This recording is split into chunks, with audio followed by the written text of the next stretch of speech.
Hey, Xenochrist, how's it been? Welcome to the stream. A few more minutes, people to join up, and then we'll get started.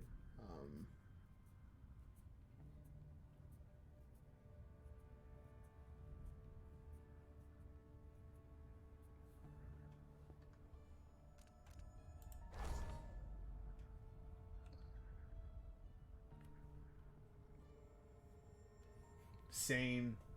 This is how I get ready, because this is my Sunday. I got work tomorrow, so I like to spend my Saturday and Sunday streaming with just hanging out. Okay, let's just get started. I don't want to really feel like waiting. So, where we and by the way, for the people who are going to watch this after the fact, Gwen, who was with me, last time we did Dishonored, will not be joining us due to some personal reasons. I didn't ask, so. But where we last left off, we were exploring Jindosh's manor with the twin goals of taking him out and finding out what he did to. I just saw something.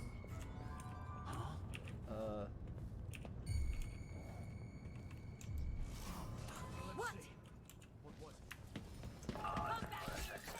Finding out what he did to Sokolov. That's the guy. Oh, whoops. Huh. Okay. Okay. Hell if I remember which button I put fire reach on.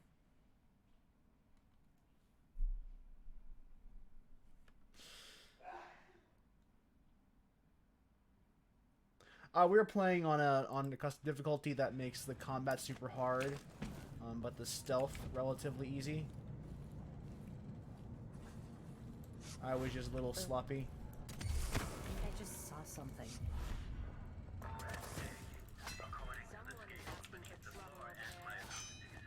Wait, where the fuck did you go?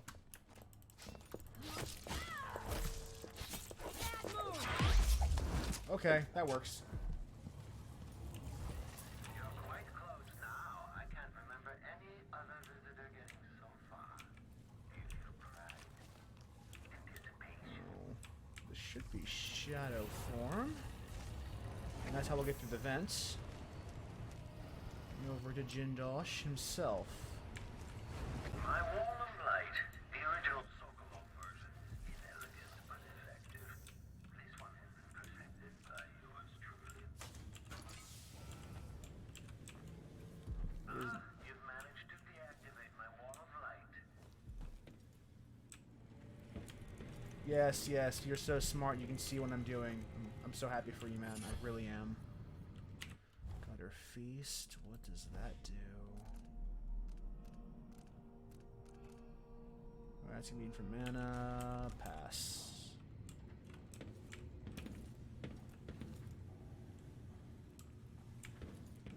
Alright. At least takes care of the guard there. That guard's gonna be a problem when I try to rescue Sokolov, but for now let's take care of Jindosh.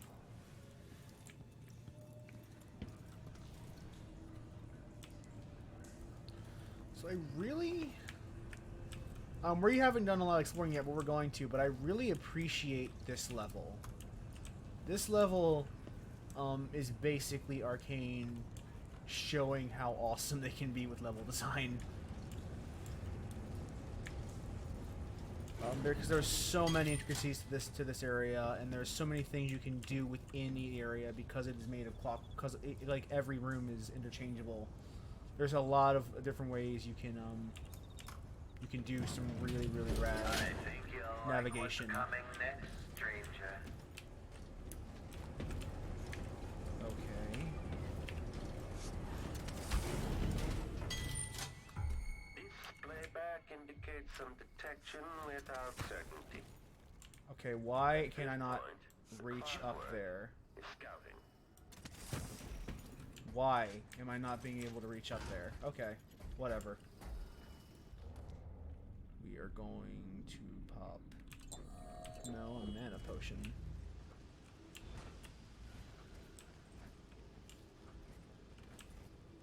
Running search protocol. Do I have any stun mines? Extending exploration of the area.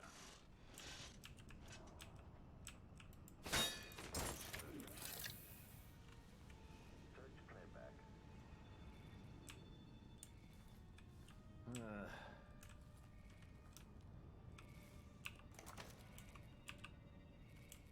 I do have a sleep dart. I'd rather not. Awesome. You're coming right. This must be Jindosh's lab. There we go. Take a nap. We'll deal with you later. I'm gonna explore a bit first.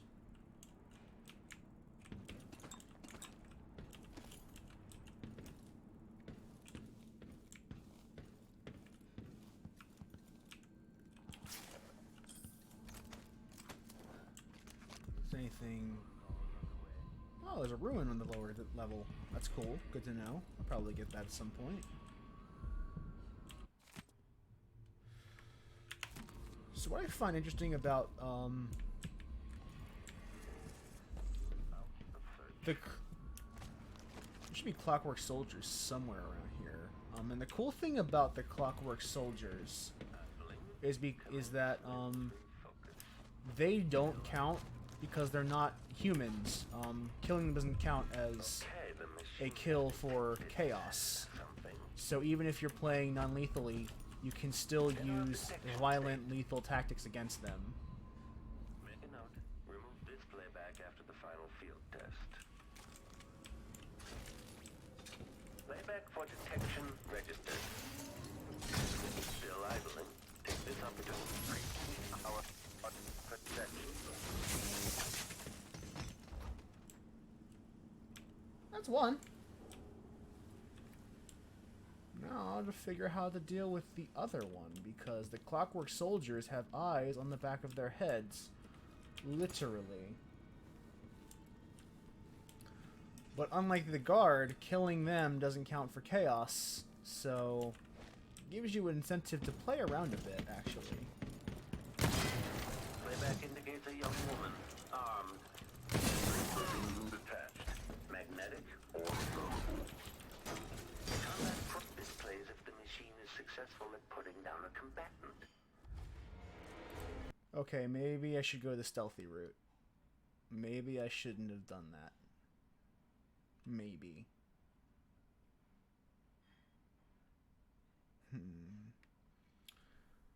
I could go for the headshot.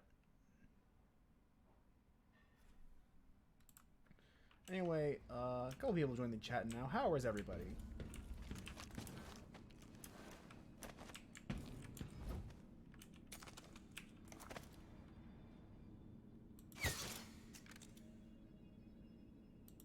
Switching to alternative tactical mode. What?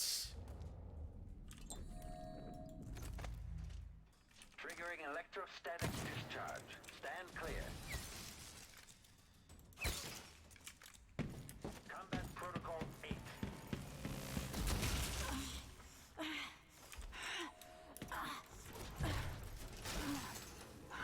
Well, that was dangerous. Mechanism detached. If the head is detached, identify the enemy is impossible.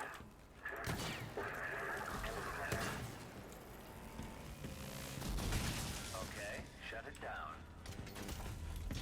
Briefing audio commencing. Wow, why the fuck do you kill this thing? Hey, Cole. I lost. How are you doing today?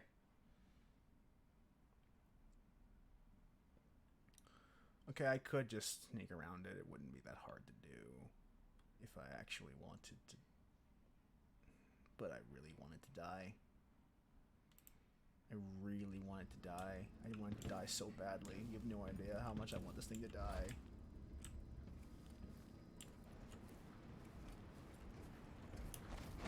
The machine has entered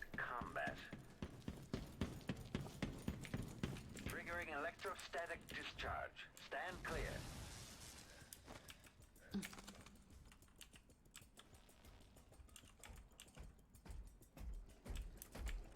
Enemy evasion successful. There we go. Search playback. The machine is now relying on audio stimulus. Playback indicates lost enemy. Oh, that sucks. Sorry to hear that.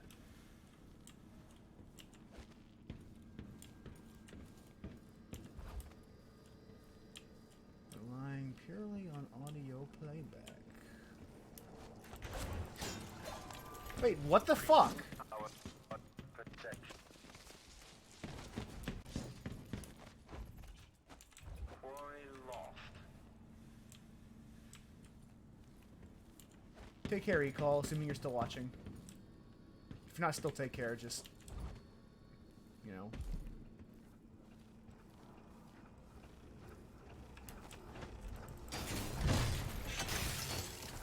How about you, Xeno Christ? Do you have any trouble with the stream?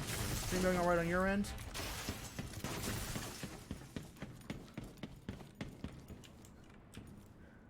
It looks fine on me, but I want to make sure that I'm not the only one.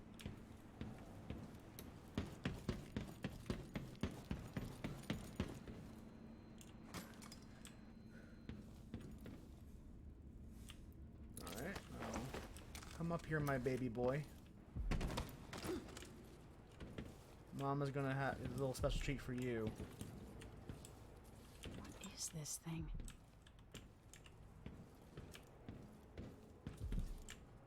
So the non-lethal way to deal with Jindosh, and we are going generally low chaos, so we will be taking this option, is... You see, he's kind of too smart for his own good.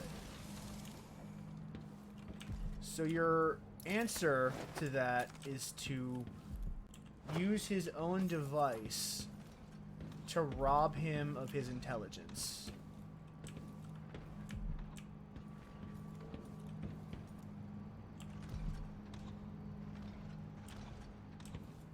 I actually really like the Clockwork Lab. I think this is a really cool concept.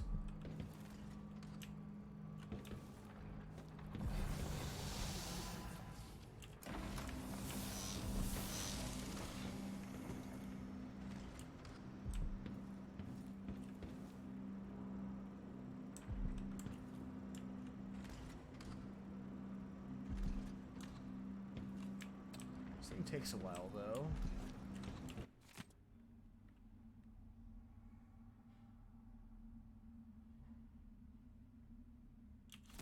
With this machine, maybe you won't have to die after all, Jindosh. Anatomy. Okay, so that means anatomy and optics will give you enough power for electroshock. Because 1, 3, and 7 totals up 11 power. Okay. This must be the electroshock machine Jindosh mentioned. I see where you're coming from. I don't think it's as bad as the Lady Boyle one in Dishonored 1. But I do see where you're coming from, where it is still kind of like you're essentially lobotomizing him, for lack of a better word. Like, that's what you're doing.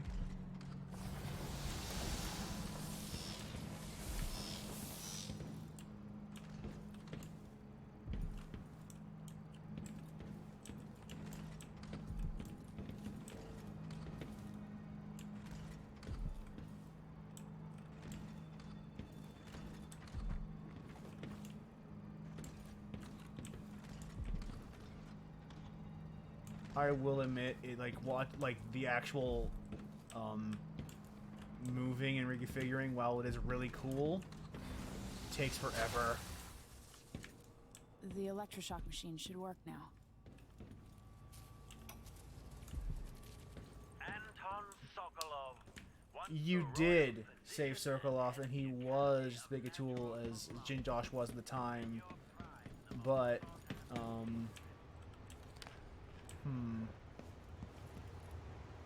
guess the counter would be that, like, Jindosh, whereas Sokolov still had some redeeming qualities, like he wasn't a completely redeemable guy, like he was the asshole, but he was doing this because he was getting paid to. Whereas Jindosh, like, has a documented history with animal abuse, and, like, doesn't seem to realize that that's bad and you can't do that. You'll come to understand my electroshock machine, but when? Before That would be the counter, is that, like, unlike Sokolov, who was genuinely trying to help people, this guy is in it purely for the lulz. Who will tell me that? Has anyone ever loved the sound of his own voice as much as you do, Kiran? Perhaps the device could tell us that. No, sadly it cannot. But what it can do is take from you the thing you love the most. Your precious intellect. Also, he developed this machine to use on Sokolov, so it is almost karma justice, because this is his, like, it is his own idea to use the machine on somebody else.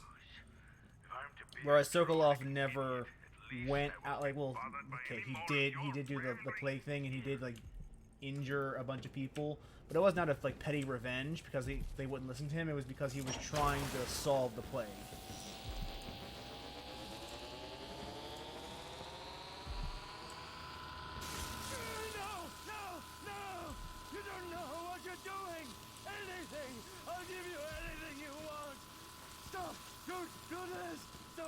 Will be lost in age of advancement.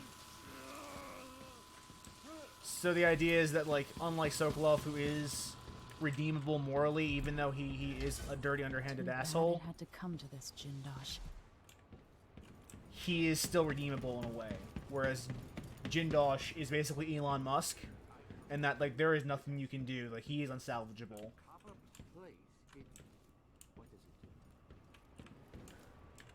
He just can't be helped. I knew that a moment ago. Does anyone know the answer? No. I had an idea, but it's gone. Let's get the rune over here. I'm very much afraid of what's happened. See if I can get any powers out of it. Shit. Okay. Well, we'll probably start upping bone charm crafting. I need to find a black market at some point to buy some bone charm slot upgrades at the very least. You can't have put me through that machine, but wait, what is it? Yeah, I see where you're coming from, Mikal, where it is one of those, like, fates worse than death. But unlike Dishonored 1, where those kind of came out of nowhere, this is a bit more fitting.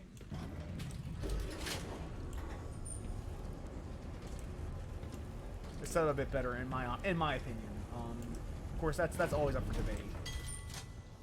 Let's go up to maintenance again. Let's see if there's anything there that we want to get before we go and liberate the Sokolov guy. What I'm here for.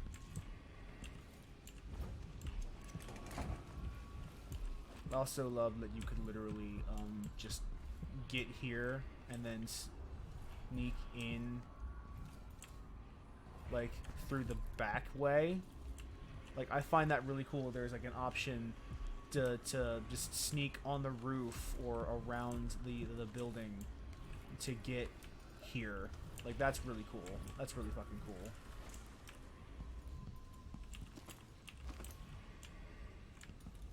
Grenades will be useful for what's coming up. And the key when you have a pistol.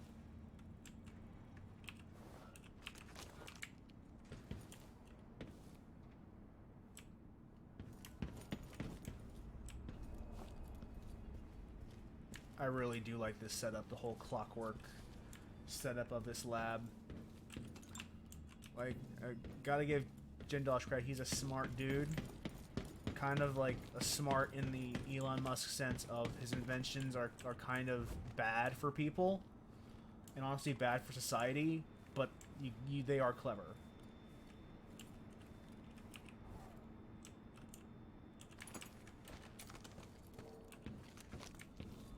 Nothing in this room that is valuable, so we're gonna move on. And now we're gonna go to the assessment chamber, which is where Sokolov is.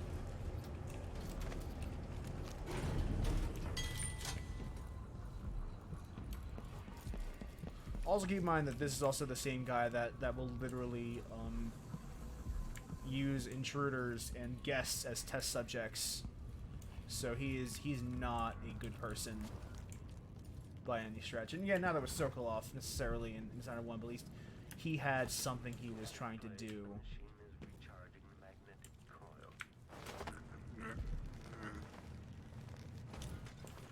Oh, okay.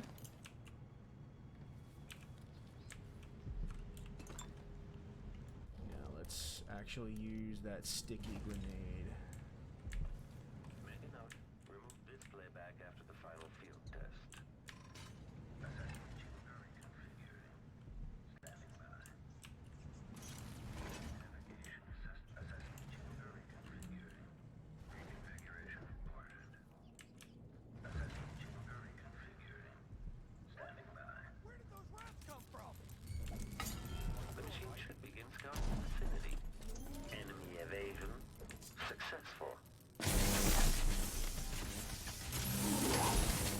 Deals with that problem. You can't stay hidden forever. I probably could, actually. Also, you were knocked out, though, so I don't know why you're... Something feels wrong.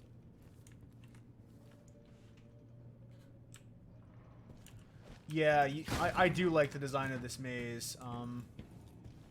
This is a, like, because, of that Clockwork Soldier there, this is a kind of a bitch to go through when you're playing through as a ghost non-lethal playthrough. But it's a really cool idea. I wonder who that was.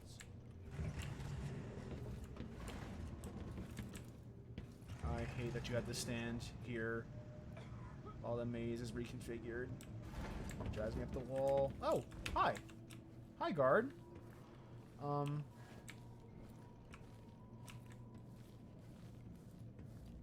Hi. Stay down.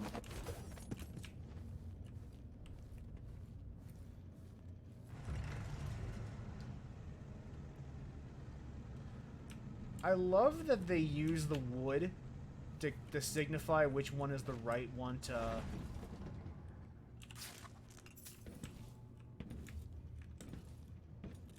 press. Sokolov.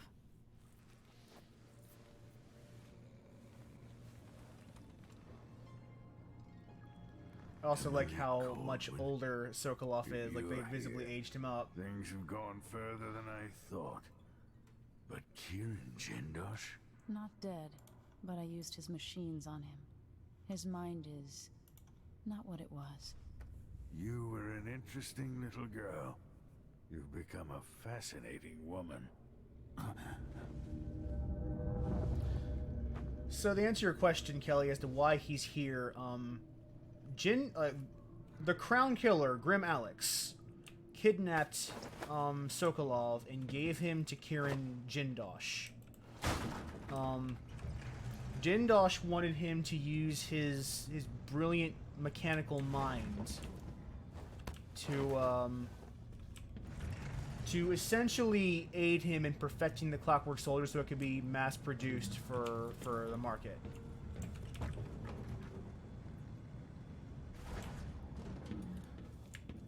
Now, Sokolov refused. Oh, the guard was in the maze because he came, like, I made some noise entering the maze, and he followed me in as I was moving some of the platforms around.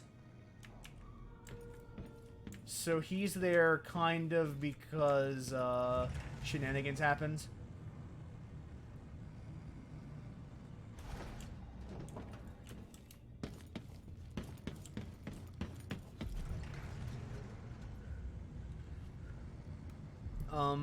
But of course, Sokolov, being the morally upstanding man he is now, refused Jindosh, and so became a test subject in his next experiment, which was the clockwork maze. Another one of Jindosh's lame clockwork things.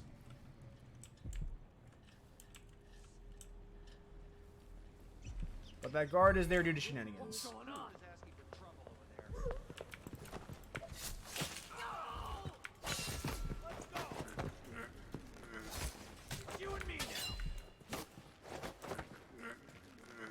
I love that you killed your own friend. That's fine.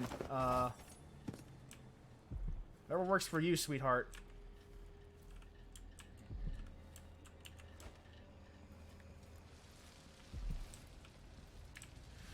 We were talking about that, and because E-Call was talking about how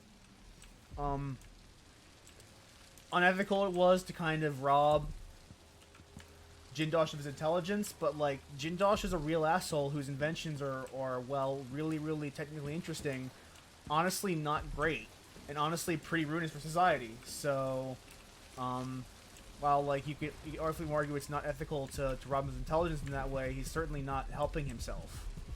Like, there's nothing. He's not really making a case for why he shouldn't be robbed his intelligence as opposed to just killing him outright. Like, you could argue, like, I can't really see how murder is, like, I do see how murder is humane in this sense, but I don't see how Jindosh, unlike some of the other targets, didn't really deserve it. He did. If he can replace members of... You have no right to be here, stranger. Leave at once. I'm going to bring the guard down on you. Yeah, the fuck you are. Yeah, the fuck you are.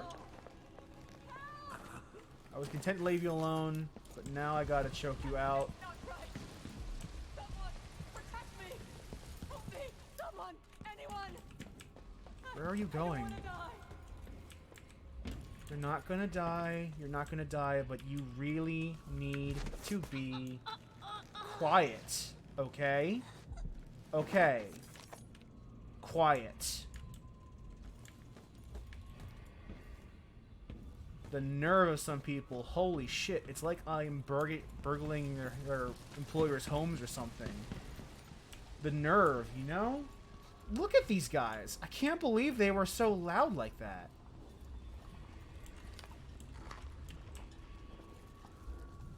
And they call me an intruder. Can you believe that? Can you believe that shit? Alright, I forgot about you. Oops.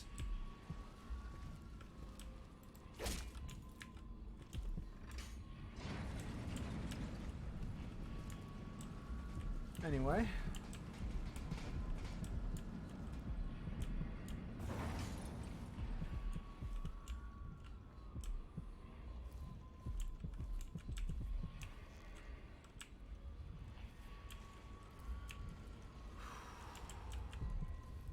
I know, right, Kelly? Like, why couldn't they just be tolerant of my intrusion?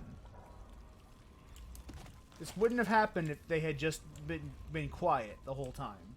But no, they had to run their mouths. Like assholes.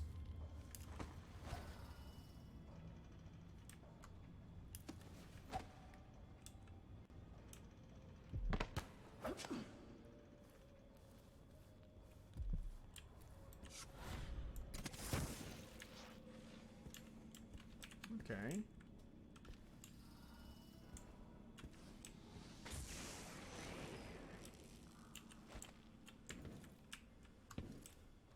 So technically, we could just get Sokolov's body and then get out and go, and that'd be it.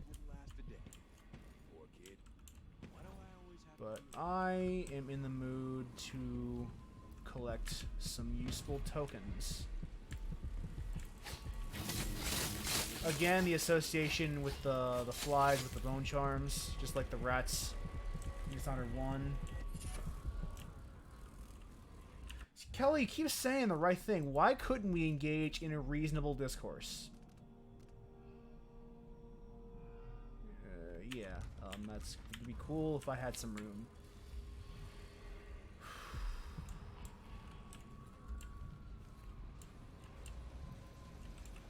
And let's just remove this so that this little pylon doesn't matter anymore.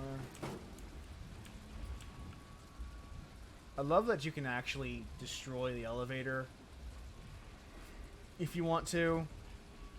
I don't want to, but it's good to know I can. We're going to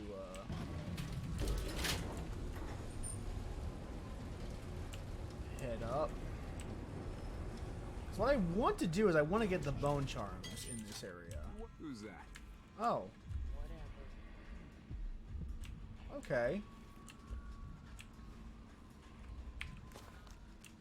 Wait till he puts on those boots.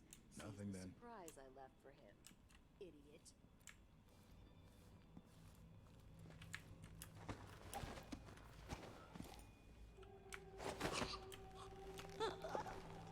Okay.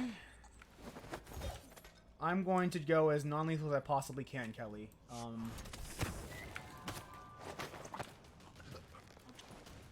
That's the idea. We're going to try to avoid killing whenever possible. But sometimes it won't be possible. Sometimes we'll have to kill. Just to survive. That's a dog-eat-dog world. That's them's the breaks.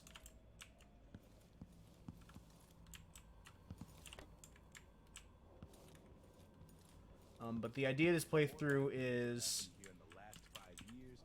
a combination of non-lethal as possible, but aside from that, we are going with the flow. We're just going to try to see what happens. Let what happens, happens. Come what may. So I really like this set piece.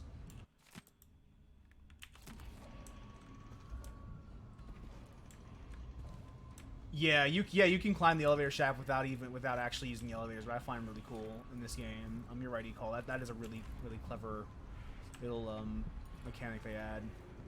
And it also cuts off guards from using elevators if they're literally gone, but you can still platform up.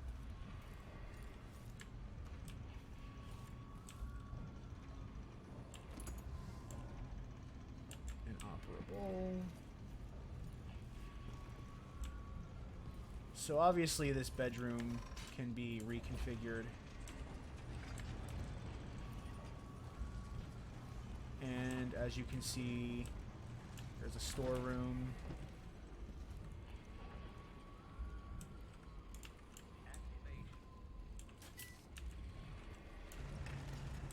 And you can sneak into the storeroom to rob Jindosh of this nifty bone charm, which does take less damage, movement speed is reduced. It might actually be worth it at some point.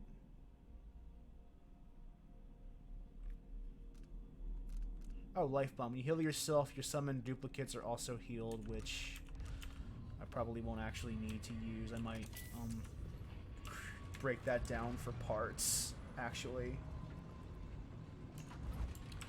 There's also an achievement for obtaining 3 Clockwork Soldier plates throughout the course of your playthrough. Hopefully we don't have enough. We won't have the... Oh, well, we're probably going to fight that many Clockwork Soldiers if we're being perfectly honest, but... Clockwork is scouting. Oh, fuck off. Why are you scouting? Aramis Stilton.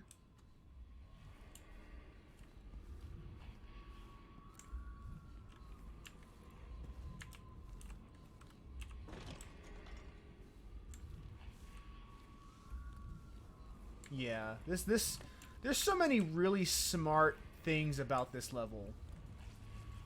Okay, that is a no-go. I might have to go back out there, But the soldier is patrolling right now, or I could just jump down. I'm actually probably just gonna jump down.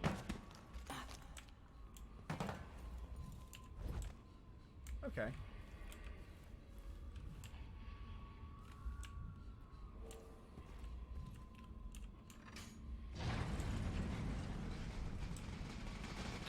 Yeah, there's so many little detail, like being able to, like, using the moving rooms to hide, like, stashes and shit is a really, really clever idea.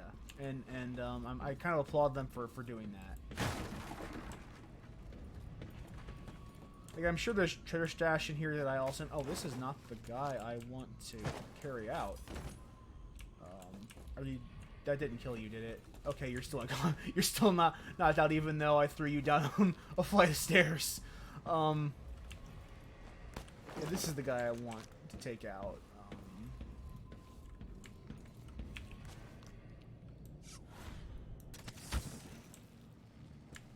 And we're just gonna kind of stroll out now because the rest of the level is...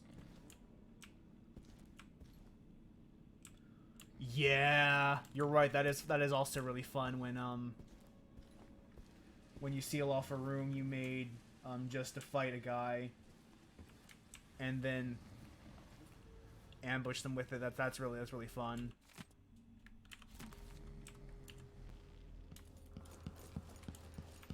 Oh, this is this room.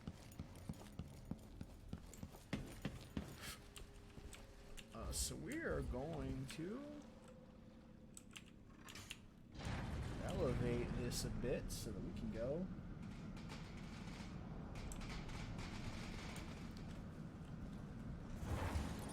Now, when you say it that way, I sound murderous, Kelly. This is the guy I want to take out.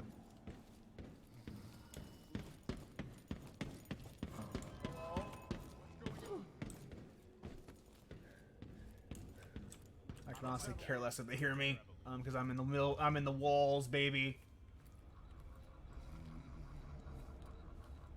I think your footsteps do get louder when you have someone in your... Well, if you're carrying somebody, which, you know, makes sense because that's more weight, that's more noise. Oh, I know you didn't think of it that way, but I thought of it that way. And I need to share that with you, my murderous intent. My surge of murderous intent.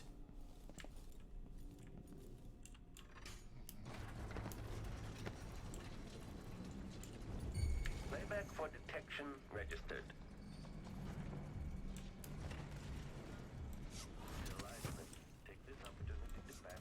This playback indicates that the machine is waiting. Yoink! Yeah, I also like when they're put in extreme positions that require you to do some platforming to get up there. But it's fun when you have to solve like a little miniature environmental puzzle to get a bone charm, like the aforementioned broom closet that you can have you find in. You know where it is, you just don't know how to get there, and then you had to explore around. Let's go all the way to Lower Elysia. Interesting that they just moved you onto the trolley. Because remember, we didn't actually get the passcode for the trolley. We just kind of platformed around. So guys, we'd had the platform back, but it turns out we didn't have to do that. I find that interesting. I've never actually had to platform my way over the clockwork mansion. I've always just found the passcode. So I didn't know that even if you do the platforming way of getting there, you still get the coach ride. That's really fascinating.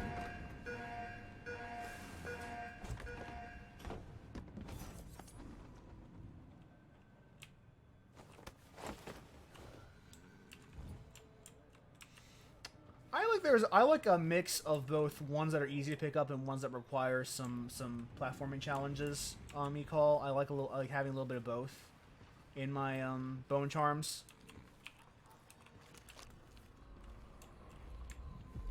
I could go for that ruin over there, assuming it's not terribly out of the way. Let me help you. ton of guards, though.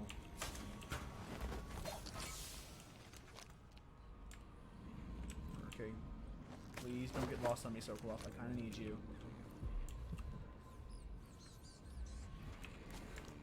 Oh! Are those the witches? I forgot they spawned in after this.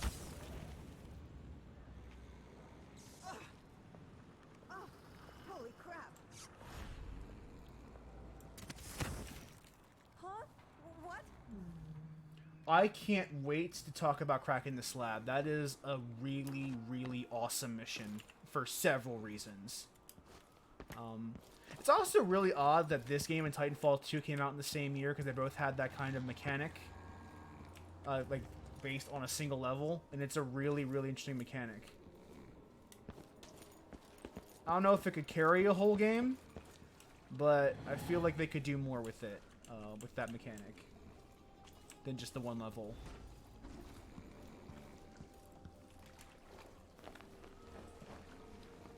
You did it. How is he? He's frail and wounded, but he'll recover. Yeah, cracking the slab is an think it was awesome possible. level. You must have a story to tell. I'll hear it And back I at the need to ship. get to a fucking black market vendor at some point in the near future because That's having good. 5 bone charms is getting really ridiculous.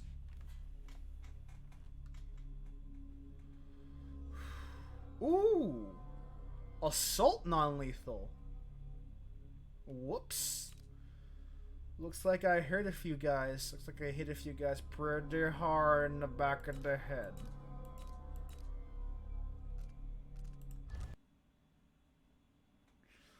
No special feats either. Interesting.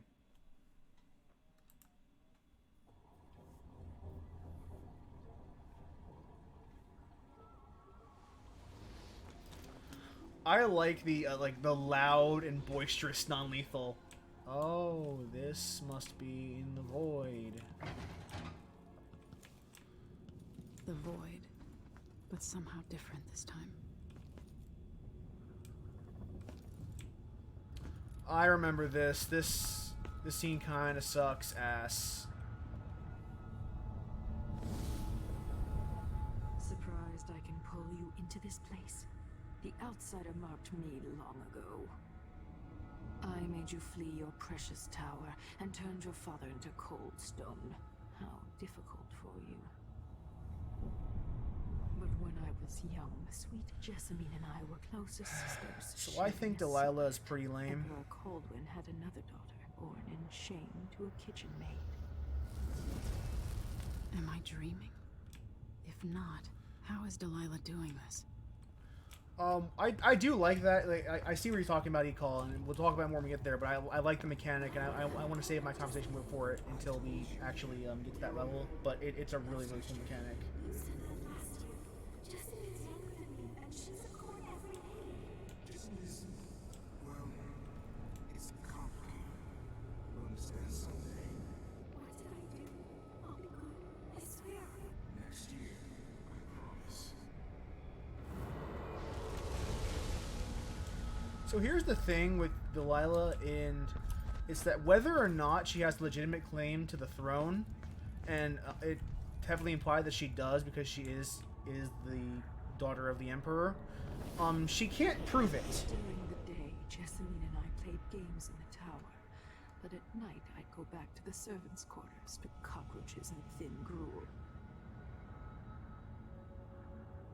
Emperor Daddy would visit and tell me if I was good. Next year, I'd be old enough to come to court to be a princess. Then one day, pretty Jessamine broke something worth a fortune, and the spy master caught us. She claimed I did it, and he whipped me in the garden house until I bled.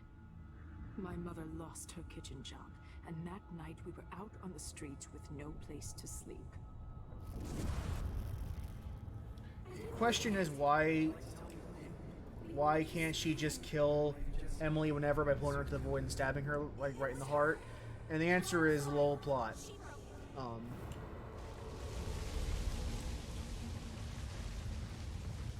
But honestly, the whole I'm not entirely sure why Delilah annoys me, but she really does. Mother and I saw the nastiest parts I've done wrong. Because in theory, the idea of like this illegitimate princess that because she was born to a poor kitchen maid, as opposed to a noble, being unable to take the throne, and as a result, kind of being resentful of the hierarchy in charge. That's intriguing. That's a very intriguing premise, but it feels like it was mishandled. It feels like there's something more they could have done to kind of smooth over the cracks in this plot. My mother's sick. She needs help. Your mother kicked off while you were out begging. She's another bag of bones now, girl. What? No! Your sentence is served that you'll be tossed out with the others. You can't stay here anymore. Yeah, you're right, because Emily is also illegitimate because Corvo is her father. But Jessamine was perfectly okay with letting Corvo be part of court and letting Emily, as a result, also being part of court, whereas Delilah wasn't. So it is interesting to see that interplay conceptually, but then they don't actually act on that. When I was young, the loyalist conspiracy that kidnapped me also took Anton Sokolov. Whereas Emily was accepted by her parents as a legitimate heir to the throne, Delilah was not. And you know what? Sokolov laughed at them. He taught me lessons and told me funny stories. I like the retcon here where Sokolov was a big teacher to Emily during that whole time period when they didn't interact even once. That's changed. In the first game. The old man I rescued doesn't talk much. He eats what we give him, groans in his sleep, coughs out blood. I thought he'd tell me the But with Delilah, like, even her name, like, where Jasmine was born with a silver spoon in her mouth, Delilah was born with a copper spoon.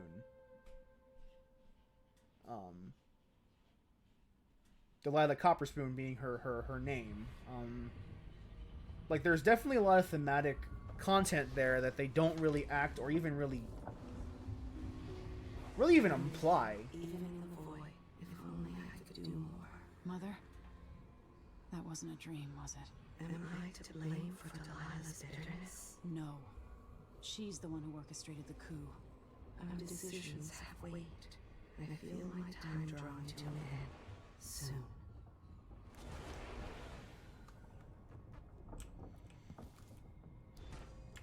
Yeah, they don't really talk about it much, but her full name is Delilah Copperspoon. I can see why you forget that, Kelly.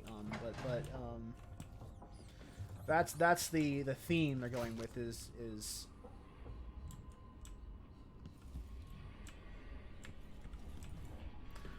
you know, it is kind of dumb, overly on the point theme naming, but people do have those kinds of names, so like whatever. I don't even care. It is a little wink wink nudge nudge, but it's fine. I see what they were going for. Jindosh wanted me to help him with a rather complicated problem. It would have enabled him to make his clockwork soldiers at a fraction of the cost. Clever man. Not clever enough. What's wrong with people like that? A restless mind and an empty heart, perhaps. Jindosh would have snuffed me out as soon as he got bored. I appreciate what Emily did for me, freeing me from that place. I searched for you, Anton. I would have found you. I like this scene. Try, Megan. They kept me going after they gave I like these two lost souls finding each other. Back now. And finding camaraderie in that. That's really cool. Anton, when I brought you back, you could barely speak. But it's been 3 days. They tortured him. His body is covered with bruises. Delilah has the throne, and my father is missing. This is Anton Sokolov, the greatest mind in the Empire. No, Emily. Megan is right. I can make electricity move from one side of the room to the other, but Delilah is beyond my understanding. When I came to Sarkonos, I meant to leave everything behind. But when the assassination started, I couldn't ignore it. By the time Megan and I connected the murders to the Duke, it was too late. The Crown Killer came for me. The Crown Killer, which we already took care of in Mission 3. Knowledge, but I saw things. Jindosh often had a visitor, Brianna Ashworth. She's the curator of the Royal Conservatory. Yes, Ashworth is dangerous, as obsessed with the occult as Delilah. Apparently, she's working on a device called the Oraculum. I prefer them with the I prefer like animated Emily to If Ashworth is one of Delilah's lieutenants, Corvo is our one because who knows what this it device feels is more capable of, natural. or what she's up to. Whereas Corvo felt like this almost alien creature in Dishonored 1 because of the various, like, the lack of mannerisms and the lack of voice. Emily feels like a human being, even if a kind of a stiff one.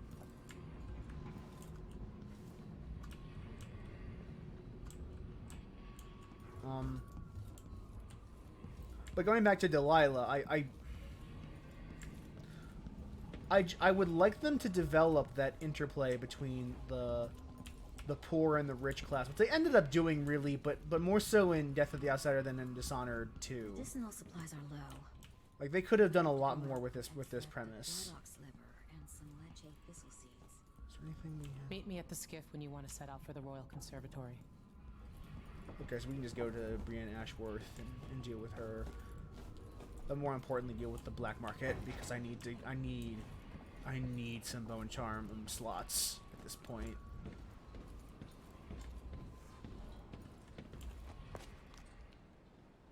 We'll take the skiff. I don't want to bring the dreadful whale any closer than we have to. There is a small dock in Syria Gardens, close to the conservatory. That's as far as I can take you. Ready to go? Yeah, let's go. Let's go.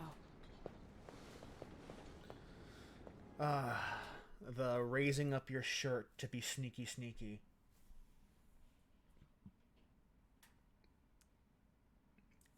Unless there's like a hook there that attaches to your nose, there's no way that's going to stay in place unless you're skulking the entire time. I wonder how she keeps it up like this, aside from, you know, video game magic.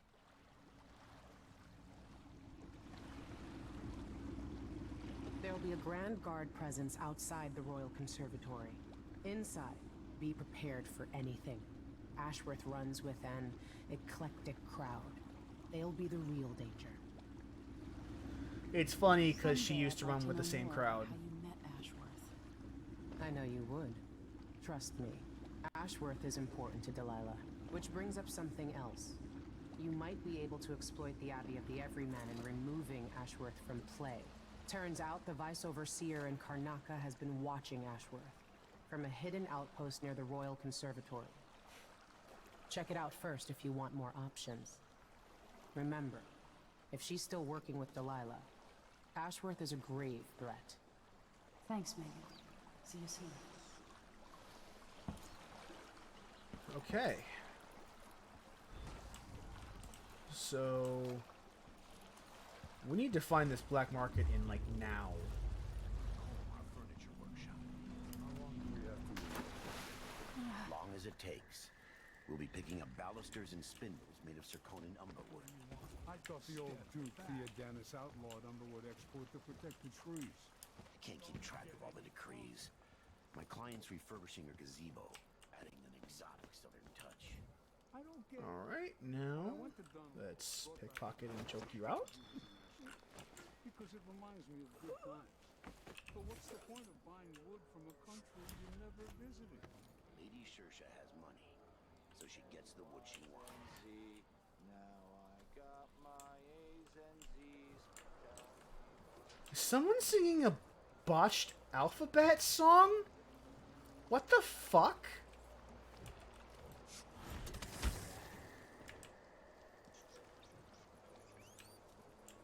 There's usually a guard or two over here.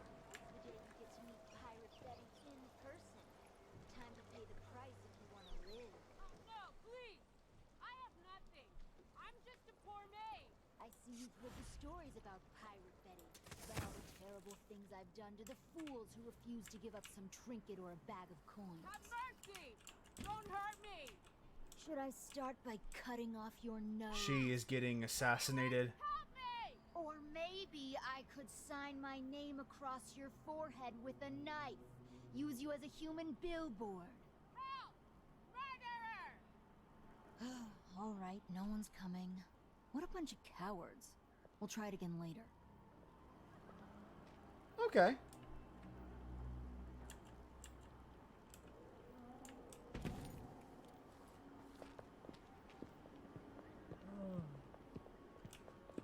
Oh, okay. So, not guards, but gangsters. Strange times. Seems different somehow. Bad different. Someone ought to do something. Hardly lasted a month. I'm Why gonna is get it always myself so some new dang ones, high? even if I have to pull them. I bet this one's carrying coin.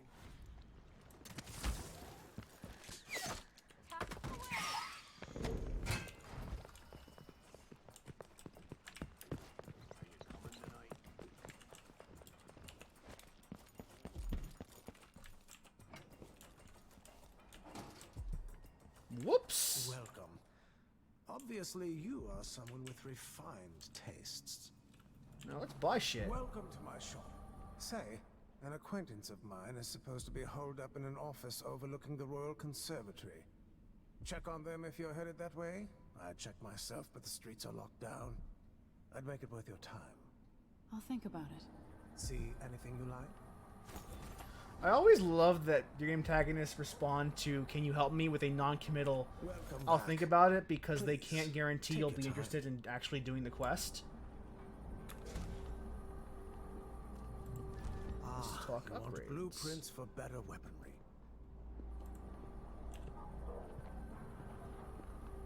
Shit, All here of you those valuable artworks locked up in the conservatory where no one can see them.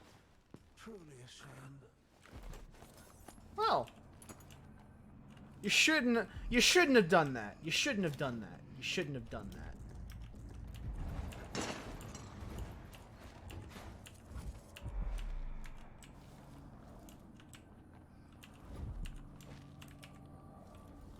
Welcome back. Please, take your time. Nope. Yeah, here we go. Bone charms.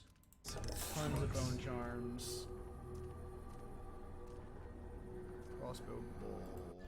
Nah, I don't need this. No need to wrap it for you, I suppose. We'll add the folding blade. Upgrade. We'll increase our stunning I'm certain charges. We'll be Because satisfied those are with really your purchase. good.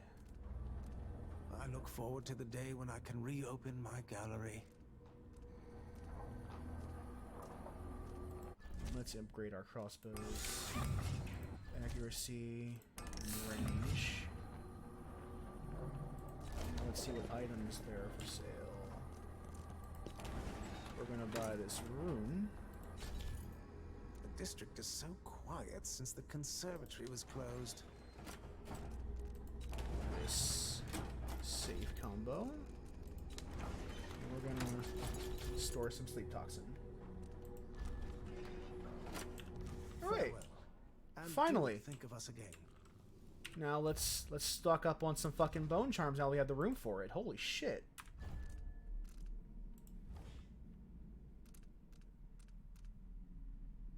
Slide speed faster, sure.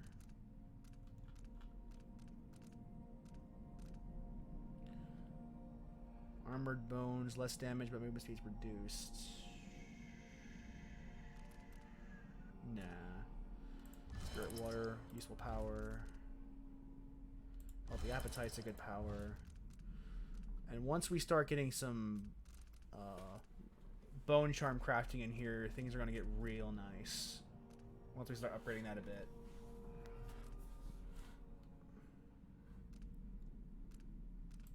Sure, Gutter Feast.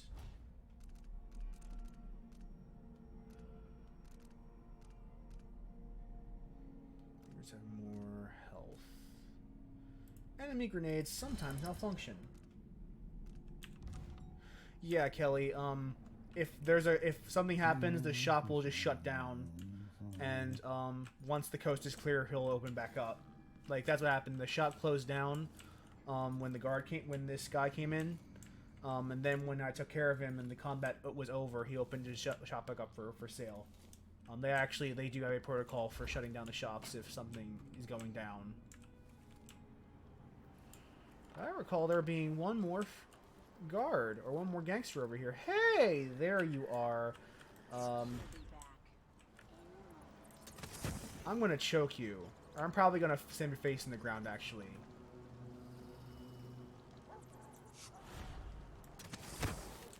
Yeah, you can kill... if you sneak in and rob the black market, then you can kill him, but, you can't kill him through the marketplace itself.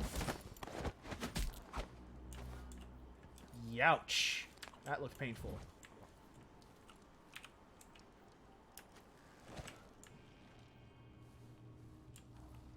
But it's good to have a ton of upgrades now, because I was dreadfully, lacking in them. Oh, we have a ruin, so let's try to expand our bone charm crafting powers a bit.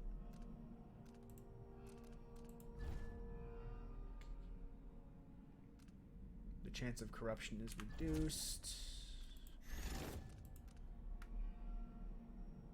Yeah, this is what I'm gonna need.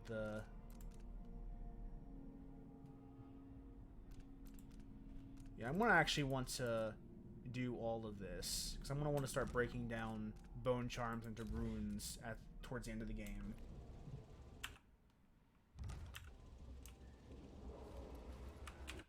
It's actually to clear out the menu. Oh, can I not disenchant? Craft. I can't. Oh, sacrifice bone charms. Yeah, this is what I'm looking for. Let's actually sacrifice a lot of these bone charms so that.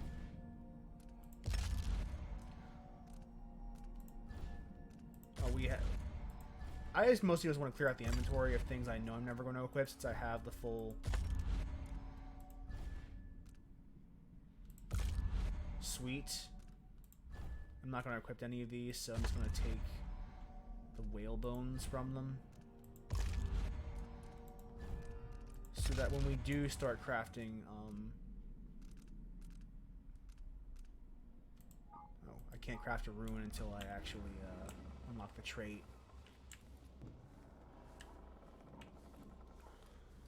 Because once we start crafting, things are going to get really interesting. But I don't want to do that until we upgrade our crafting a bit more. I could shoot the lock, but I'm pretty sure there's someone on the other side of it. And that would just cause alarm. There are a couple of corrupt gem charms I do run when I find them, but I haven't found any yet this game that I'm willing to run. Usually the drawbacks are severe, but like generally if it has a combat related drawback, like I take more damage for like a stealth related benefit, like it's easier for me or harder for me to get detected, I'll take that because I'm not generally going for fights anyway. But if it's something that makes it harder for me to sneak around, I will almost always refuse it, because that will end up being worse for me in the long run.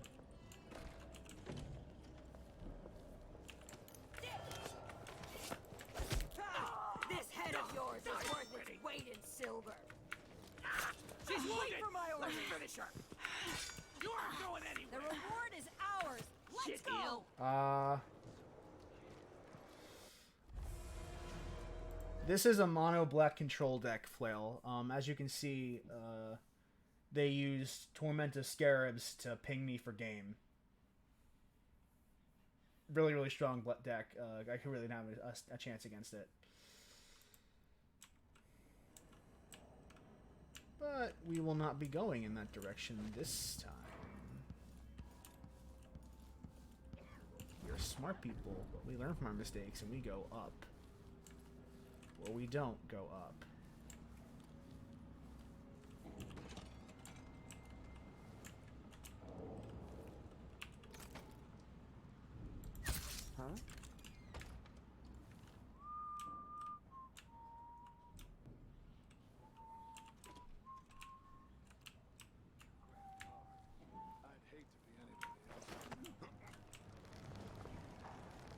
around, don't turn around, don't turn around, don't turn around. Great. Awesome. Thank God they didn't turn around. No, don't want to put the pistol. Pistol is bad. Pistol is a bad idea. No. Let's see what we can loot from these guys. Coins help. Coins always help. What does the heart say? There's a ton of shit. Okay, that's good to know.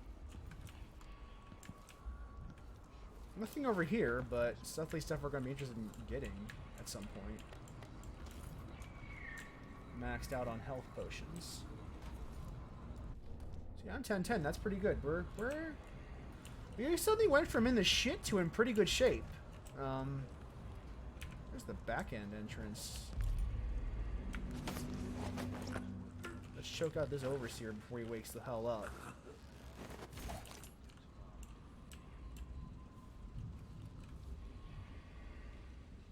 I recall there being a trap of some sort in this room. There. Okay. Yeah, okay, there's a trap.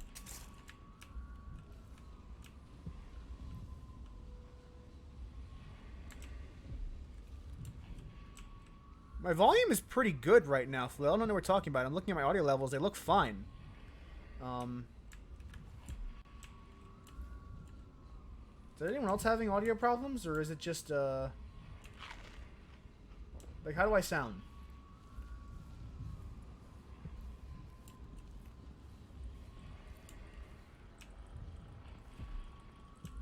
Because, I don't have a way of boosting my levels without actually alt-tabbing off the game.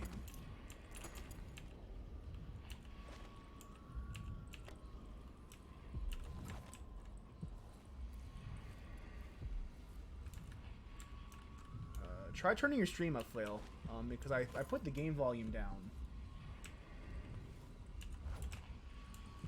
Yeah, they could have broken this into 2 areas probably, but I actually go the other way, Kelly, where I like as few loading zones as possible so that you can do some really cool interplay shit. Because when you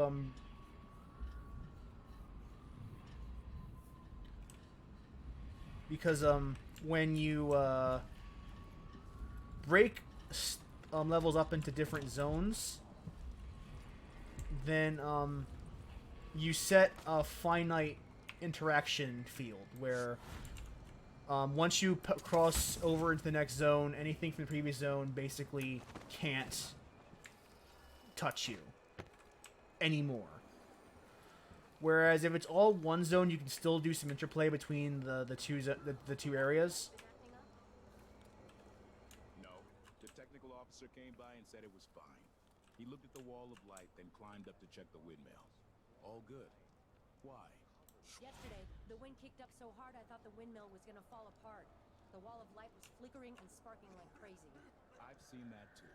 But whale oil's expensive now, and the tanks run dry.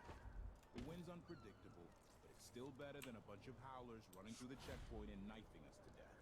Yeah, I see your point. Okay, so let's go over here instead.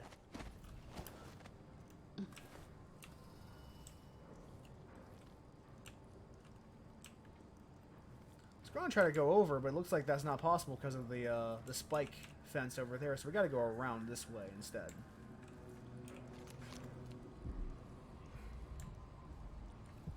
We're gonna go on a minor collectathon today, folks.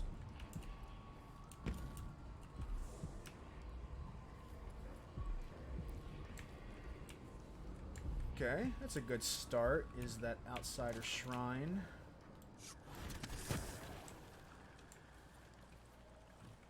I love that there is this thing here. I stream Magic on Saturdays. And on Sundays I stream Dishonored or whatever game I'm playing at the time. This will change, of course, once I finish Dishonored, and we'll move on to something else.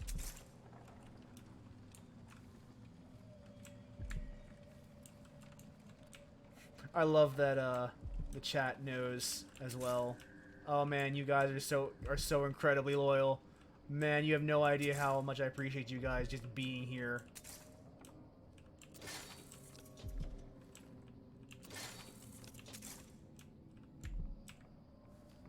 No idea, man. Okay. Howling bolts. Yeah, they definitely protect this outsider shrine. Call this area being Trap City. The only two New Dark Cloud superfans that exist. I'm so happy to have at least one, so works out for me.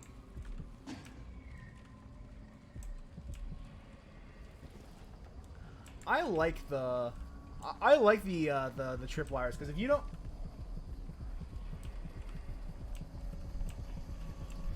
don't look, those tripwires will destroy you. Because they blend in pretty well with the environment. Look at you, making your way across this shuddering city. Hey, Autistic, I didn't know you were here. Ashworth would have been miserable as a member of high society, forced to wed some bloated banker. Her only moments of real freedom, getting drunk at fancy balls, and slipping away to couple with strangers. It would have ended in an unhappy marriage and a late-night plunge into an icy river. But just before Mother and Father married her off, so many years ago, she found Delilah instead. It was all highways and graveyards after that, never looking back. Vice Overseer Byrne is an ambitious man, but he believes in the Abbey's mission, protecting the good people of the Empire against the likes of us. You know he'd be happier deep down if this ended with Brianna Ashworth's head on a spike. Maybe yours as well. Yeah, if you use dark vision, the traps are really obvious because the tripwires just literally are brightly lit environmental objects. And I did use dark vision a lot at first, but honestly, it's not important enough to spec points into. It's not really a terribly great or useful power. It's more for convenience than anything else, so I don't tend to run it anymore. Also, it's partly because I know the maps in this game well enough that I don't really need it. But definitely for a first time run, it helps. It helps to have that there.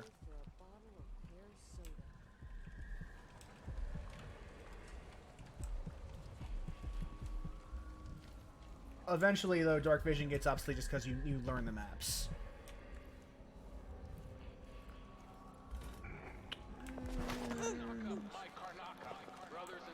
I like the idea of this Emily that randomly chokes people even if they have nothing whatsoever to do with her or her mission. A new empress sits on the throne in Dunwall. Our rightful ruler, Delilah Kaldwin, first of her name. May she reign forever. Traitors who claim her claim morally. That echo is getting really annoying on the Duke of Bells. Speech.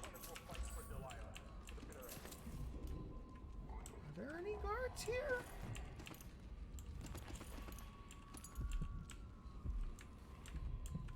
There probably should be, given this is a card game table.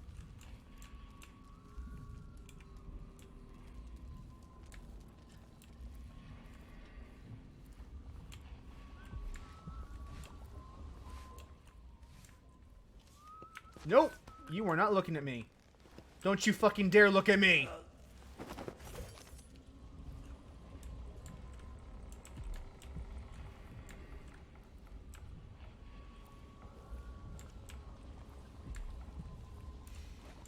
I wonder what a Dishonored roguelike would look like. I guess it would kind of be like Prey Mooncrasher. Which, by the way, if you haven't played Prey Mooncrasher, you should. That's a really, really solid DLC for Prey.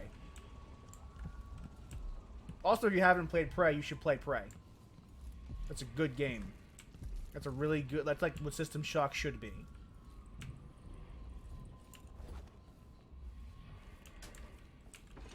Did anyone ever find out what happened to Pendleton and Lieutenant Colbers? They probably ran off, you ask me. Must have had a thing for each other. No, she went missing a day before he did. And someone found an officer's pistol in the gutter. I think something else happened. Maybe they went inside the conservatory. Look. Let's go back up to the roof so we can get a better look at our environment.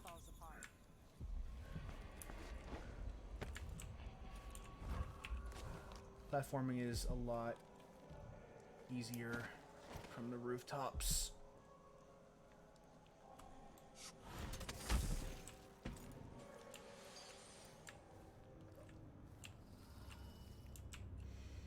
But yeah, I think a Dishonored like roguelike, the way they did with Prey Mooncrasher, would be pretty good.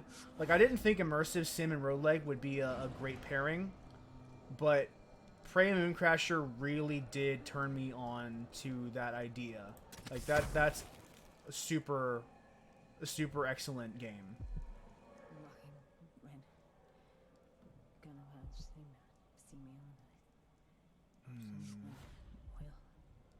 The Royal Conservatory. What do those walls hide? That's not going to work. That's going to end up getting me ejected almost immediately.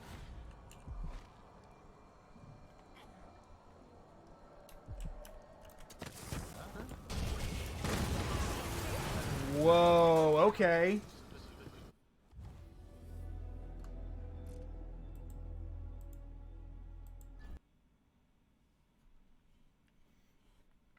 Did you play Mooncrasher, Zico?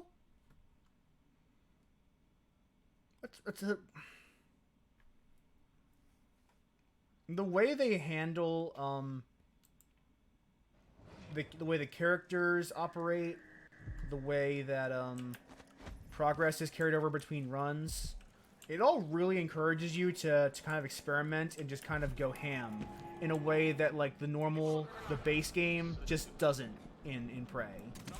Like in Prey, like once you've got your build established, you're basically done. But Mooncrashers really does encourage you to vary up your strategies and do new and interesting things you might not have even thought possible before. I'm a real big fan.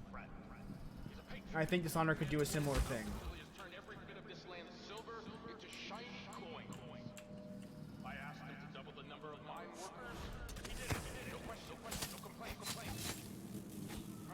I believe the equivalent of a Weeper is in this building. Do I have any grenades? Yes.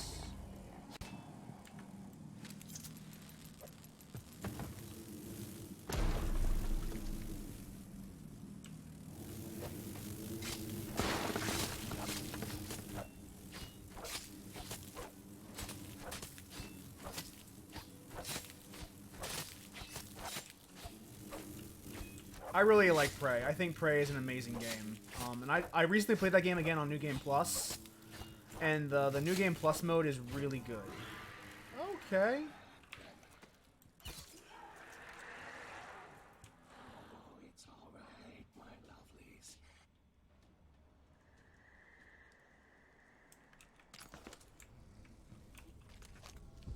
Yeah, but Prey Mooncrash is definitely a really clever way to move the immersive sim into the roguelike genre.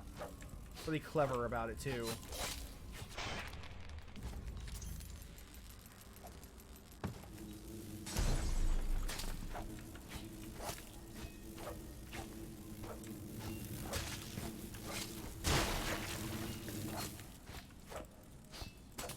My god, bugs, die. Die, fucking die. All of you die. Die, die, die. Okay, you're dead.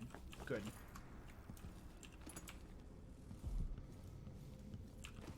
I hate insects. Yeah, I won't lie. The first half of Prey is tough. Like, it's up until you get the shotgun. It's really tough. It's kind of no holds barred. Stolen what? Pulling enemies towards your far reach is now stealthy and quiet. Far reach consumes all mana for all uses. I'll keep this in the back burner. Yeah, Prey is kind of unforgiving at first. It's much more like a horror game than an immersive sim, but it does open up after a while, especially once you start getting powers and like the better weapons.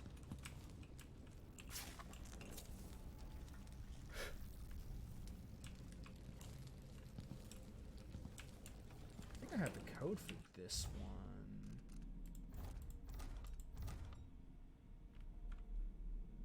$668. Yeah, I bought the safe code off the vendor. So it's just a matter of putting the code in for the contents.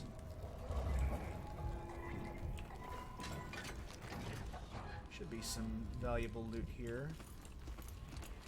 Definitely worth the cost. Of course, if I was being super conservative, I could have purchased the combination of the safe, just reloaded and then kept going. But that's just mean. Don't want to rob the vendor of his hard-earned work.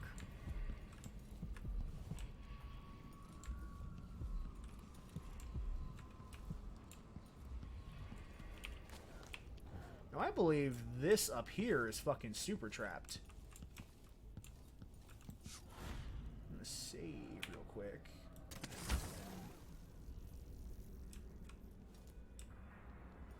Oh, maybe I was just wrong.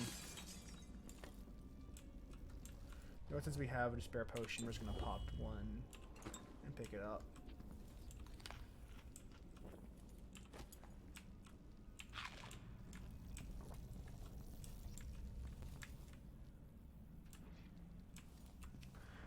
The glue gun is an underrated item. Like, that gun is so valuable. There's so much you can do with it.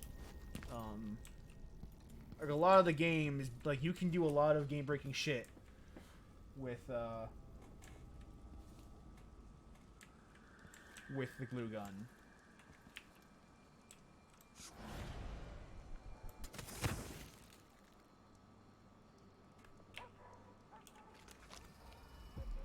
Looks like everything else is inside the manor aside from this one bone charm over here. So let's just go over there and see what's what.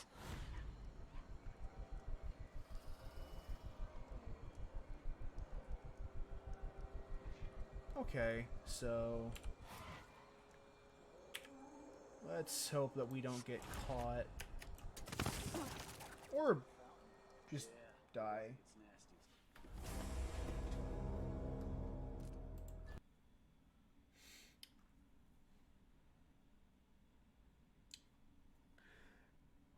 It's been a while since I played this game on Ultra Batman Non-Lethal Ghost mode.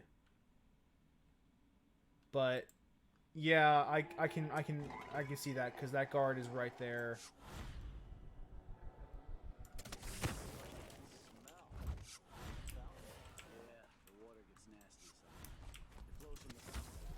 Oh, come on. You aren't going anywhere. Kill your friend for me. Like you since I put on the uniform.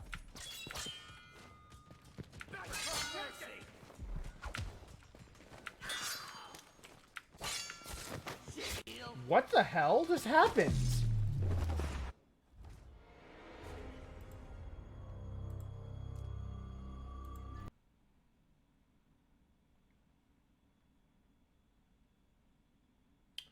No, Flail, we're going as non-lethal. We're going less lethal. We're going to take the non-lethal route whenever we possibly can.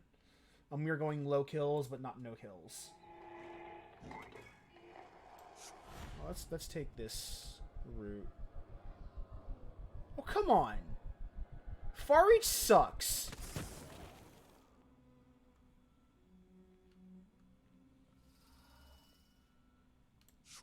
If a guard dies, then so be it.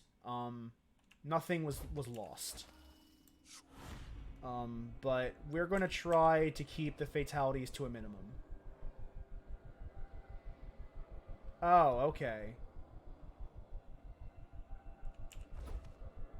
An entire shipment of whale oil tanks just gone. Taken right from under their noses. Idiots.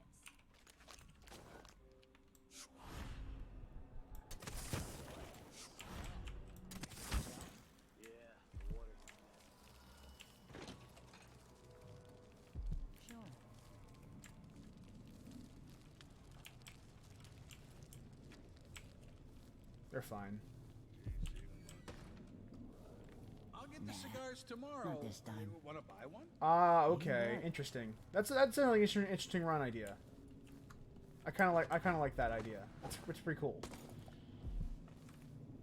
Wouldn't miss that. Oh, I see. He already triggered the trap. So the tripwire is no longer there. That's cool. That's pretty cool. We're playing dice tonight. You in? One change I like is that in Dishonored 1, you couldn't disarm tripwires, you could only trigger them. Whereas in Dishonored 2, you can actually just disarm the traps.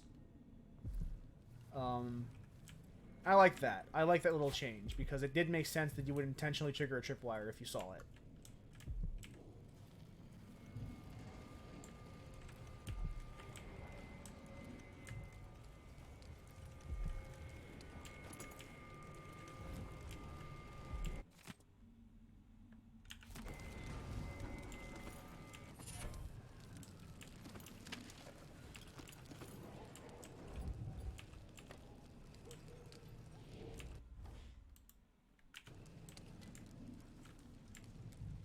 Well, the game has to be built that way. Like they built this game intentionally because there is a chance you could go through the entire game, and choose to not use powers because of the choice made at the start.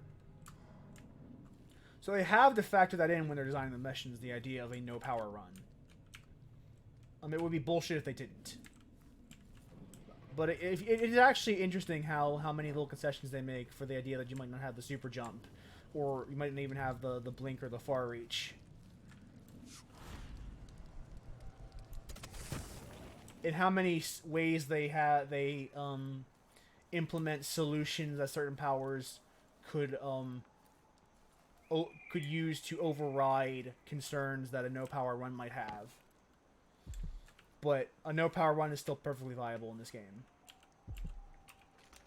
A no power ghost run's also possible, completely possible.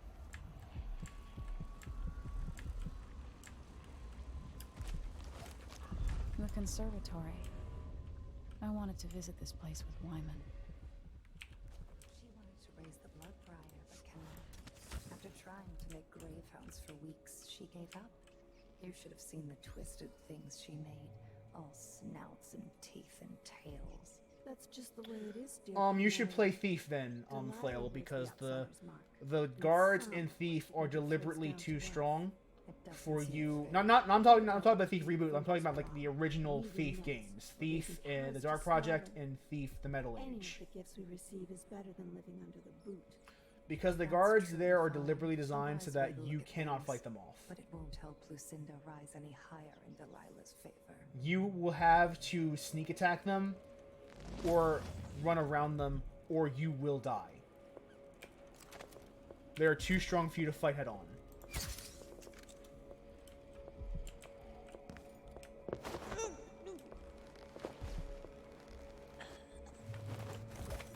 But if that's your jam, Flail, then you should consider going back and playing the original Thief: The Dark Project.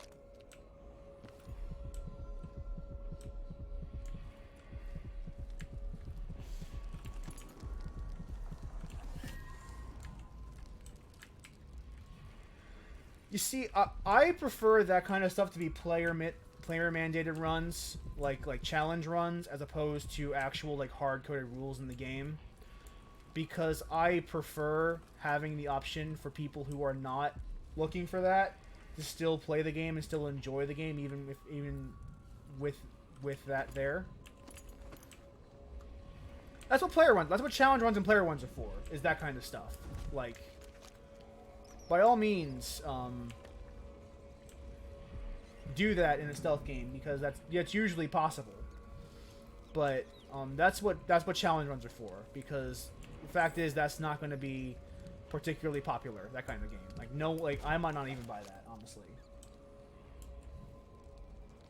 But certainly make that a challenge run.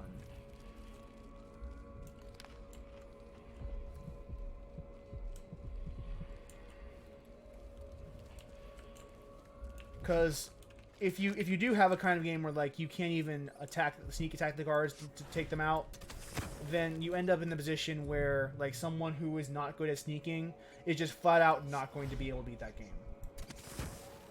Whereas when you that's why that stealth has kind of moved to the immersive sim model where Dishonored, where even if you're not a particularly great sneaker, you can still beat the game.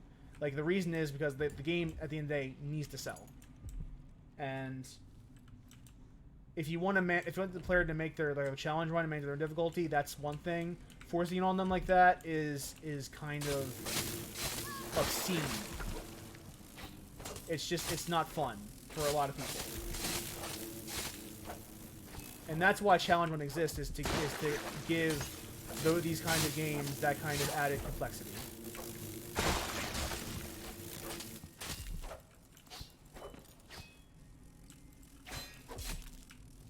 One thing I liked in Thief 4, the reboot, though that game is, again, I will repeat, that game is dog shit, but it had some good ideas, and one of the good ideas it had was you could set up a difficulty such that it would auto game over you if you got detected. I think that's what Ecol's talking about in the chat right now, but I'm not paying super close attention.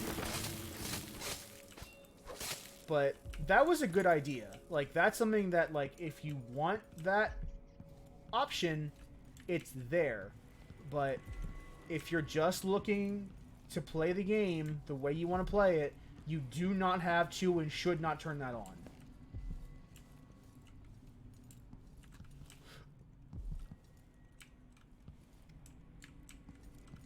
So I am fully down for allowing for challenge runs.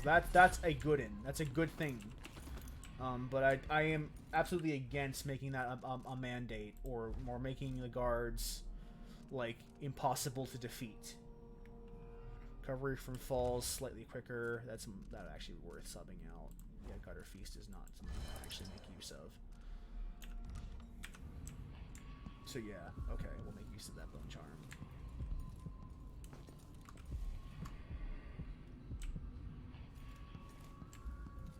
But that's my stance on that. But I do see your coming from, Phil, but that's what challenge runs are for. But let's see what else we can do. I'm not sure if we'll be able to finish the mission in time, but we're definitely going to get close.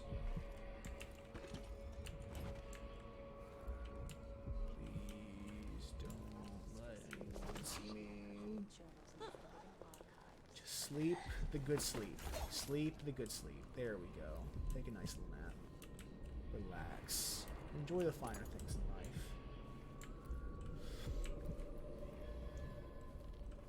I for one adore challenge runs. I find them to be some of the most fun. Like some of the most fun I had with Dishonored 1 was playing that game in like a challenge run, like I did an accident only run of Dishonored 1 where I had to make sure every death I made looked like an accident. And that was actually a lot of fun. But I'm okay with choosing to do that myself as opposed to having the game force that upon me.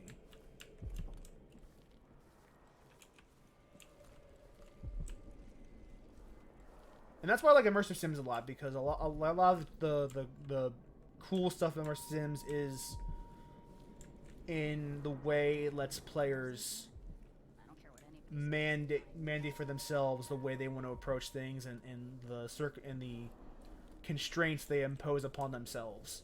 That's an inherent strength of the genre, is being able to do that.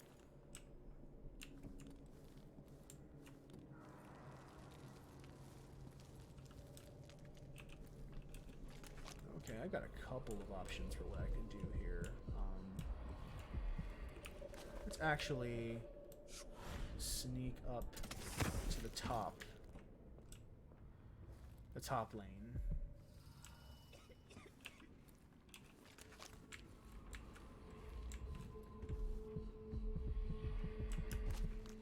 Let's see.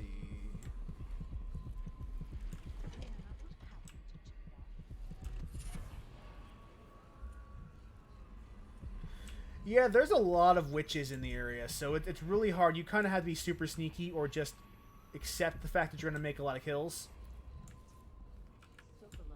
You're right on that e-call. Who would want that ancient fool? Never mind. How goes the communion? I am hungry to whisper into the ears of the oracular sisters. These odd lenses might be linked to what Ashworth is working on.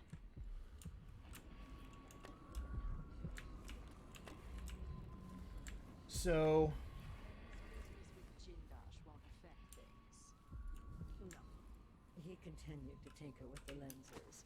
Thicker, thinner, more opaque. It was tiresome to watch. I still have the old lenses and cast-off parts piled in my workshop. But Jindosh finished some time ago. The rest is up to me, learning to use the machine. A tricky thing, touching the void through such a device. Blood and biscuits. I look forward to using it myself once you're ready. Will you visit soon? Perhaps. Dunwall Tower is mostly in hand. The High Overseer won't be a problem anymore. And there's the matter of my own project. I grow more excited with each brushstroke. When I come to Karnaca, we'll drink an ocean of good wine and stay tight as a boiled owl. I look forward to it.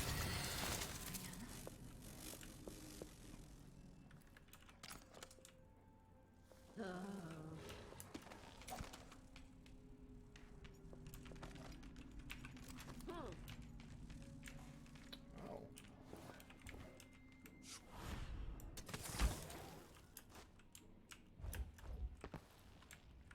So, in case you hadn't figured it out, Brianna Ashworth's plan is to use her device to spy on the Oracular Sisters, which, since you might not know who they are because they haven't really talked about them up until this very mission in the game, are an order that's part of the Abbey of Everyman of all female. Oh, that's Ashworth. I guess the sleeper didn't work on her.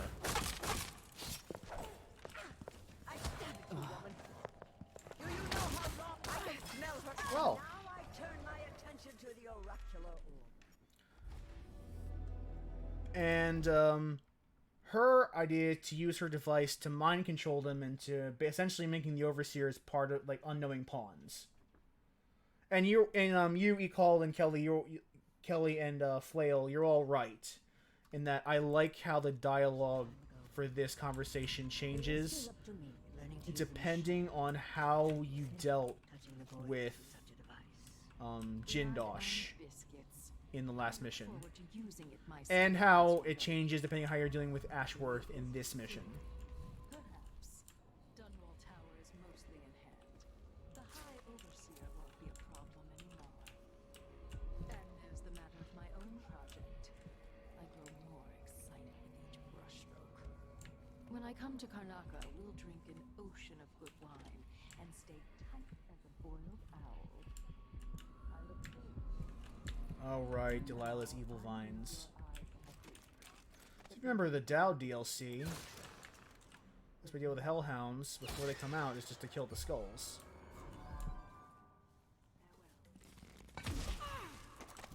Are you kidding?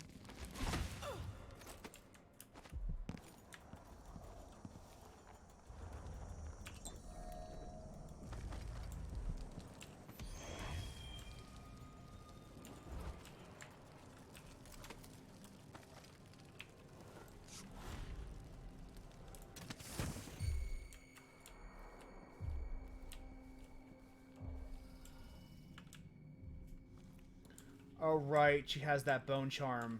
I think there's actually, I think if you use the heart, it actually follows her around because she has a bone charm on her. I forgot she had that bone charm. I can probably stomp her though.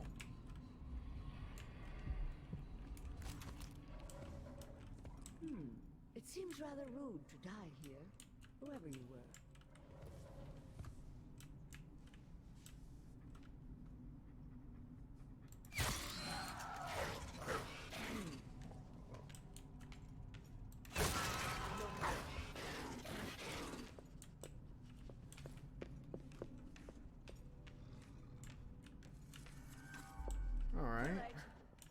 search the place.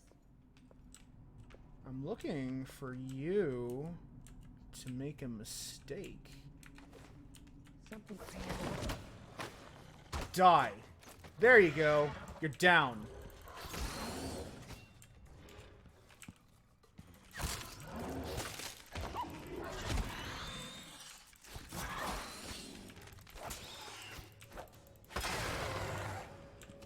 There we go.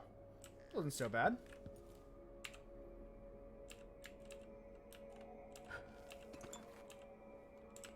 I guess I can talk to her until I've dealt with Ashworth herself yet. Okay. Fun.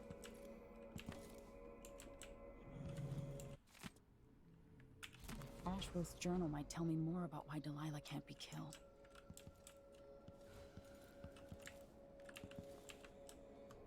That works. I also like that that Delilah herself does have a detection cone. Like, she can see you through her statue. Just like she did in the Dow DLC. That's really cool. I like that little touch. The little verisimilitude there.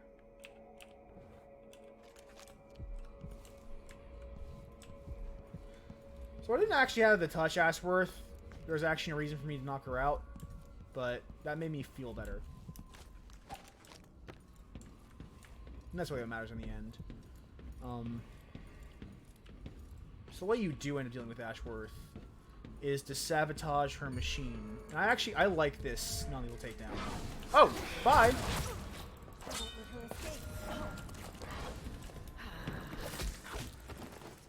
Oh, wow, are you serious? How did you hear me?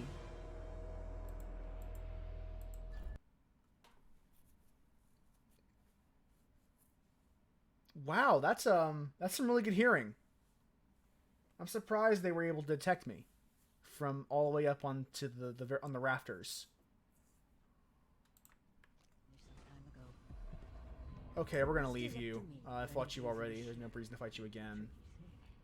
I have the lenses that I need.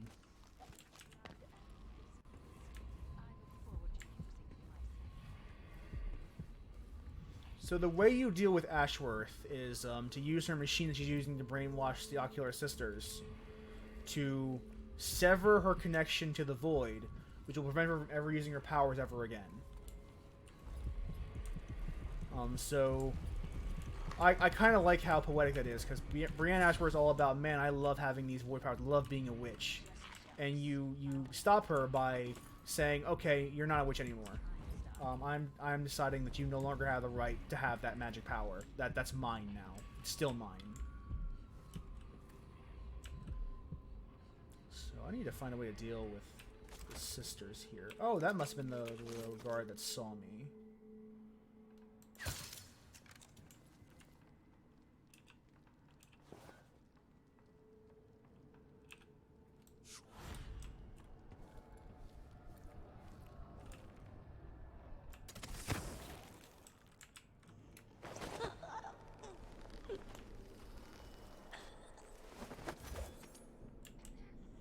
That takes care of them.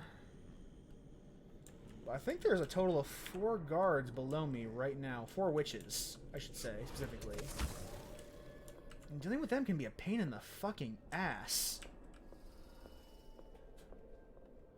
E-Call is right. There's so many people in this area. She means she's Delilah's favorite. She can't know that. For all anyone knows, I'm the favorite. And why not?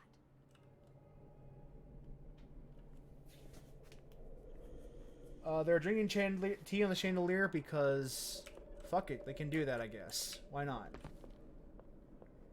You ask why, but the correct question to ask, Kelly, is why not? You think I could ask Brianna to make an effigy of me? You mean like this tangle of skin and bones representing one of the Dunderheads from the Oracular Order? Yes. I'd keep it in my chambers. You have bizarre taste, my dear Clarissa. I wouldn't want to... Oh, shit! Sister?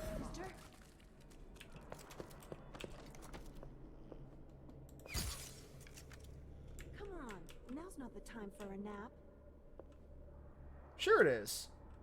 For you too, actually.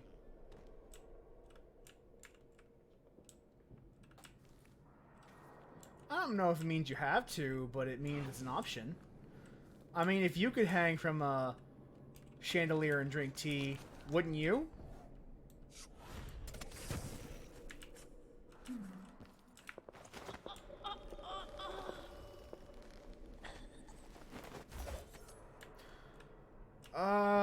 Well, I imagine those marked by the outsider that aren't evil or combative, or just kind of like Emily and Corvo were in the 15 years between Dishonored 1 and 2, just kind of sitting there going, I don't know, let's do some shit. Let's fuck this shit and grow some vegetables.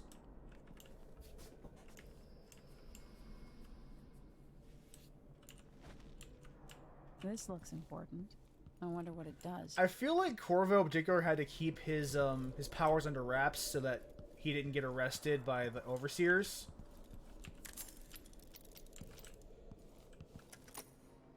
So let's install the faulty lenses and sabotage the machine.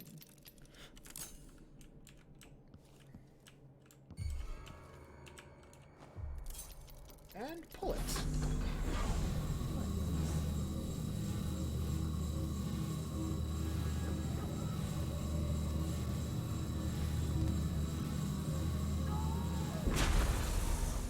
And now, Brianna Ashworth is forever separated from the void.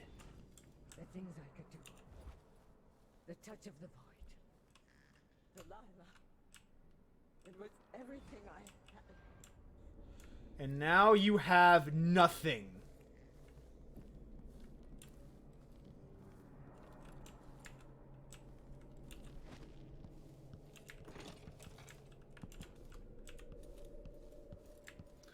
I mean, who wouldn't bend time,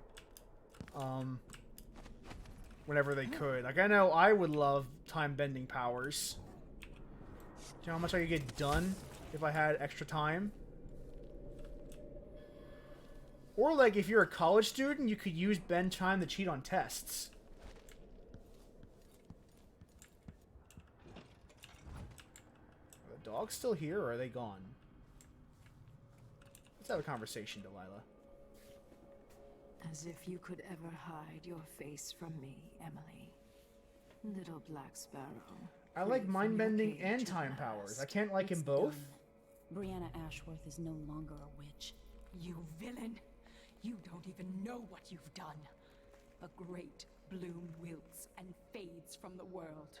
Delilah, I will take apart everything you've built until I have what's mine. Oh, Brianna. I don't believe we will speak again.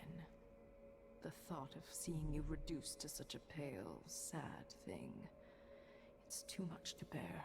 I hate you for this. I love that once Brianna has no powers, Delilah is 100% okay with just disposing of her.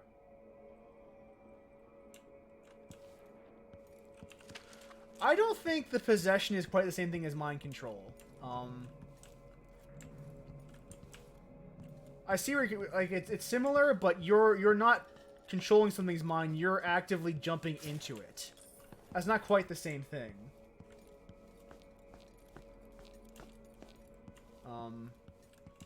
That's more like body control. Mind control isn't more insidious than that. Oh, I love when you rob. Oh, that's cool. The powers are like these lines are Brianna's, so when you undo her powers, you undo them as well. That's really neat. I like that. That's cool. This game has some really good small touches.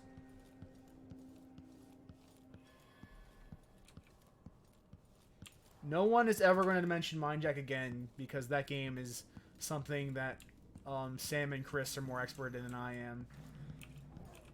They get to talk about Mindjack, I don't. What are our objectives? What do we have left to do here? Search Brianna Ashworth's office. Okay, so let's search her office.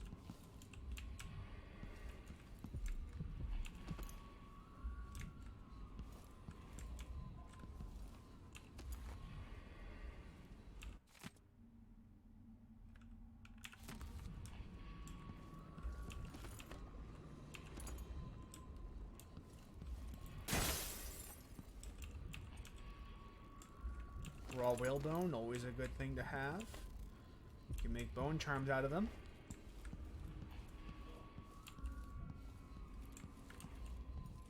Yeah, autistic is right. Mind control is more autistic, where possession is actually jumping into someone's body. Mind control is more insidious in that it tricks someone into thinking that what they're thinking is their actual thoughts. Or it changes the way they're thinking into a way that's more conducive to what you want them to do. Whereas raw possession... This journal might tell me more about why Delilah can't be killed. ...is just, like, jumping into someone's body and acting through them. It's not quite the same thing. What would you and Father advise if you were both here? Sometimes I dream we're all together again. So, fun fact, this line has, like, 6 different reads, depending on your level of chaos and what you've done with your target so far. And, I don't, like, and also depending on who you're playing as, Corvo or Emily. So there's, like, several different reads for this one little portrait. And, like, the fact that they have so many little details like that, it's really, really fascinating. And, like, it just shows you how much work they put into this game. And by they, I mean people at Arcane.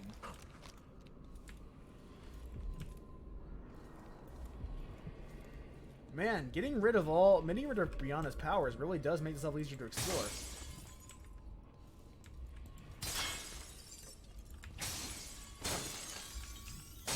Oh. Ouch.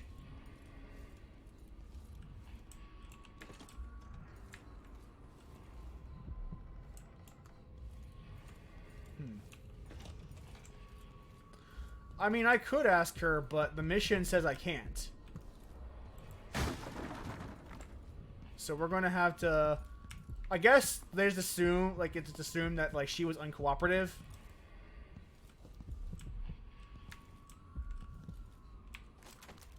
Do I have any incinerating darts? Really? Okay, fine.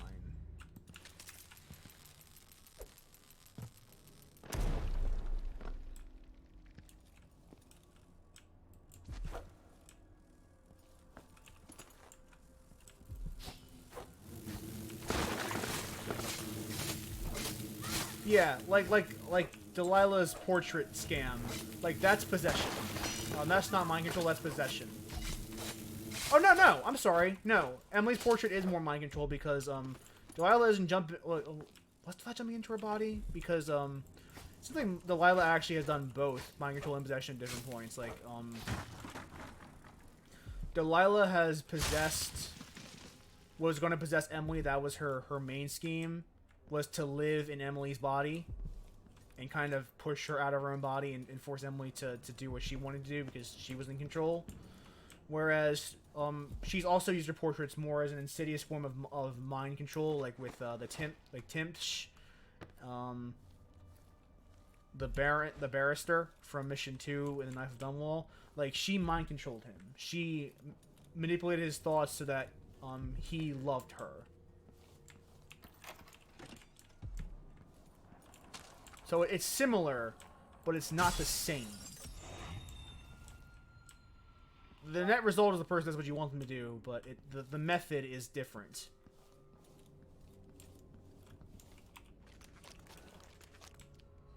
As someone who is an expert in mind control powers, of course I know this. Don't ask me why I'm an expert in mind control powers, just go with it. Are there witches here?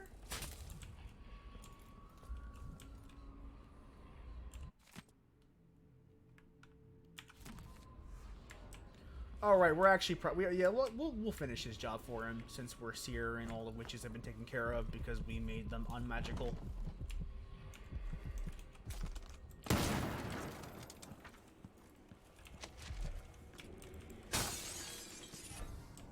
Aquatic nature.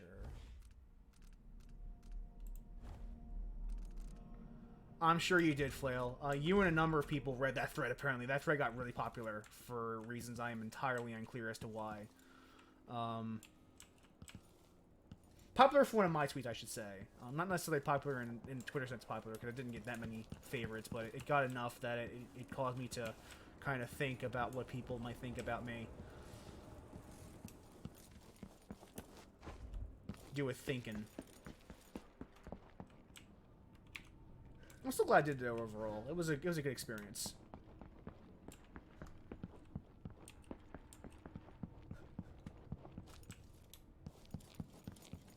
People aren't open enough about those topics. Fine.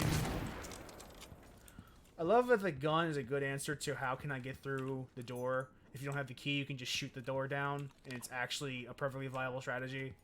I kind of like that.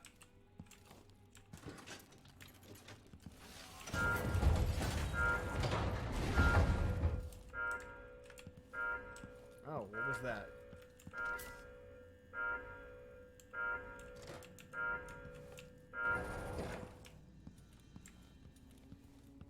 Pretty cool. Yoink. And now we get back to the black market shopkeeper with this item. There is a way to disable the trap, but since there's no witches here to worry about, it's just go get it and then be done with it, and it's fine.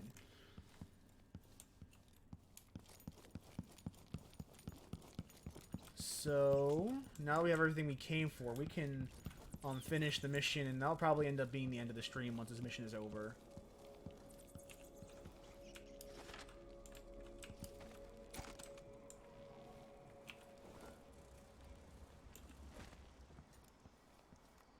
I also love, we'll talk about this more when Death the Outsider comes, but I like that they reprise this level for Death the Outsider, because this is a pretty good level, a pretty interesting terrain to navigate, especially to see what happened afterwards.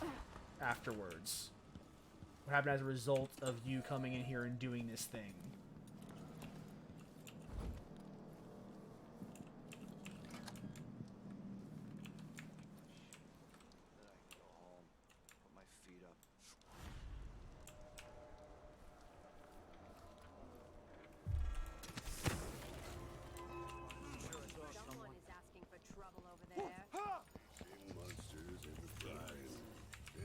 Something moves. Who's there?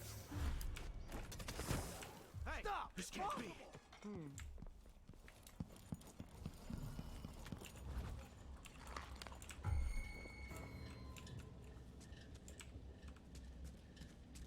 Alright, well, we made a bit of a noisy exit, but that's fine.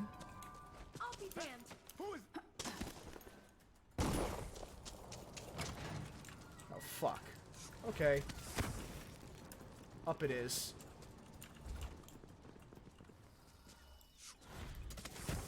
Okay, yeah. Loud escape, but not much I can actually do to stop me at this point. I could wait for the heat to die down. But where's the fun in that?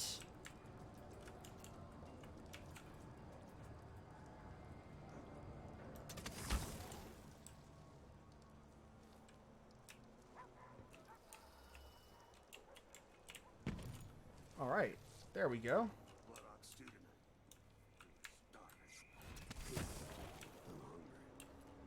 Yeah, you're right. We just exit as OG Assassin's Creed, but looks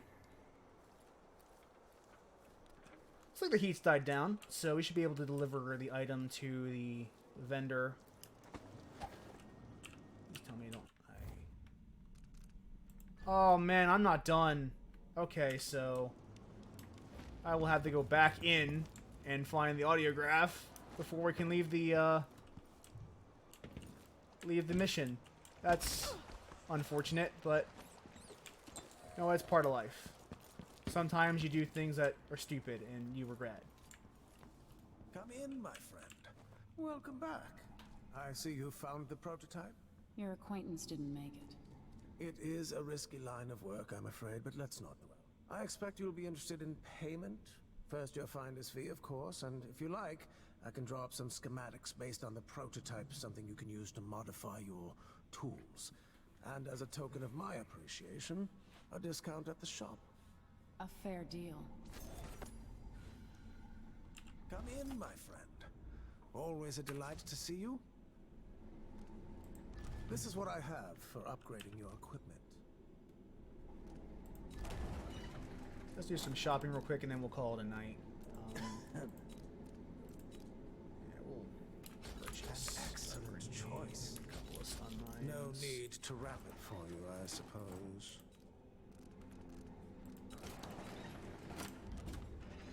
I wonder if See, I have some upgrading- upgrade plans for your gear.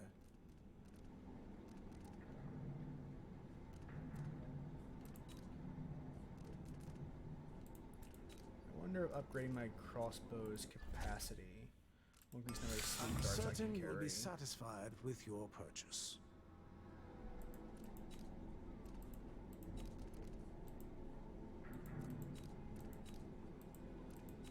It's a pleasure to have such a unique young lady in our store.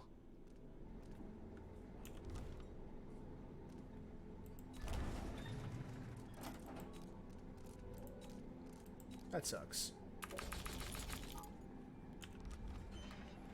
Oh well. Please visit again soon.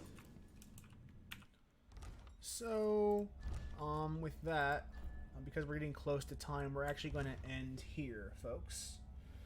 Next time I'll go back into the observatory, get the missing audiograph file that I need to finish the mission, and then we'll go from there. And I think the next mission is the Dust District after this. So we'll handle that part of Dishonored 2 after that. But thank you all for joining. This has been a lovely evening. All of you have been great conversation. We've had some really good talk, really good topics of discussion for tonight. Join in for Monday. My friend Chris will be streaming some more. On Wednesday, Sam will be doing some more streaming at the same hour, 8 to 10 p.m. Eastern Time. And of course, you'll join me Saturdays and Sundays. Saturdays for the Magic stream and Sunday for the Thunder stream. Take care. Look forward to that, and have a good evening. And have a good work week for a lot of you who have to go back into the office. I will see you the next time. Bye, guys.